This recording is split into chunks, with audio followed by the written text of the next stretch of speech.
5th video with our red to green series following the FMS hierarchy. Today we're going to discuss the inline lunge. We've already talked about the continuum going from mobility to strength and power, so we're just going to kind of move on, get out of talking about the mobility, clearing the shoulder mobility, the active straight leg raise. Let's get right into our static stability with our inline lunge.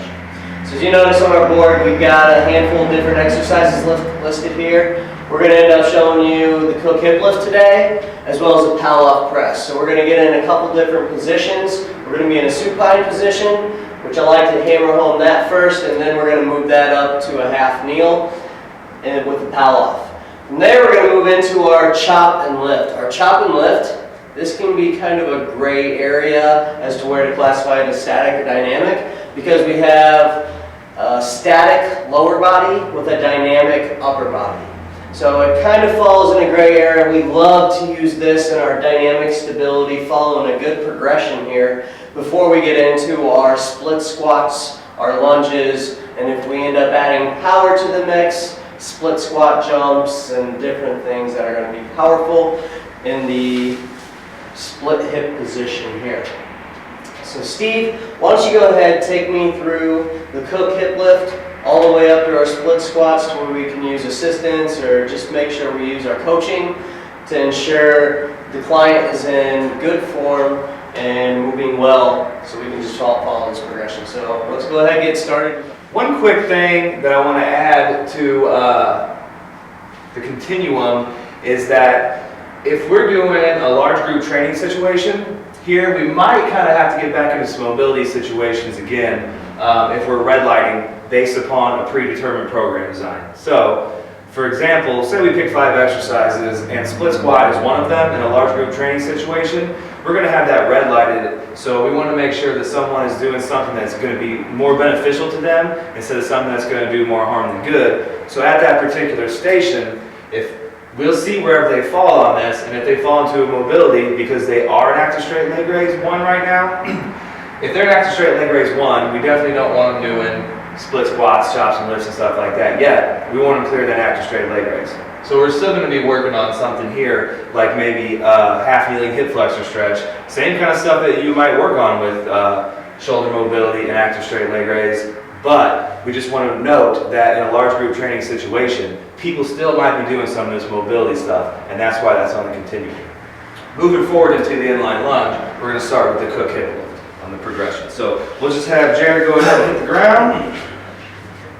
So the point of this exercise is to build some baseline stability while keeping, the goal here, keep the lumbar straight while using the hips and glutes to get you up here. So he pulls that knee in all the way to his chest. That's really important because when he pulls that knee in, that's going to cause a little bit of posterior tilt on that pelvis, which is going to make him straight, and keeping that in is going to keep him straight as he pushes through the heel up into position. So he's going to get a little stretch on the front and a little strength on the back here. So this is a really good level 1 baseline exercise to start to build that stability for the inline lunge pattern. From there, we're going to go into a Palloff. Go ahead and use a band, and once again I'll be Jared's anchor point, and he's just going to grab the band with a pistol grip. We're going to put him in the split position here because we want to put you in the position that you would be in the inline lunge pattern. And then we're basically just going to work on some real simple static stability in the half kneeling position. So once again, good half kneeling position is 90-90, nice and tall, nice flat back, and we're just working on a nice good breathing pattern here in this position. So once we got some nice solid hip stability, someone can hold herself up. We'll start to narrow the stance and bring that to more of a inline instead of a train track, so more tightrope, and then we'll work on stability from there. And then once they have good stability in the Palloff in a nice tightrope position, we'll go ahead and start to add some movement to that. So that's when we're going to bring in the chops and lifts. So first thing we'll do is we'll go over the band lift. So actually we'll do a band chop and we'll do a kettlebell lift because they're going to be a lot more applicable in your group training. Let's go ahead and face the camera, Jared.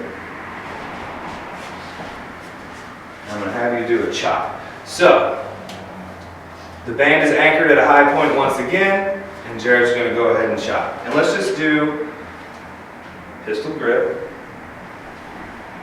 Good. Actually, let's do more like a baseball bat or golf club grip on that band with your hands together. Good. So here's the starting point, and we're just making sure, once again, we got that perfect 90-90 half kneeling position. He's nice and stable, everything's good lines, and he's just going to basically pull that band tension across his body and down. He's going to get a little bit of rotation to the upper body, and that's okay, but what we're really looking for is some nice stability through those hips, and the ability to stabilize the hips and pelvis while getting some dynamic movement up here. That is the chop.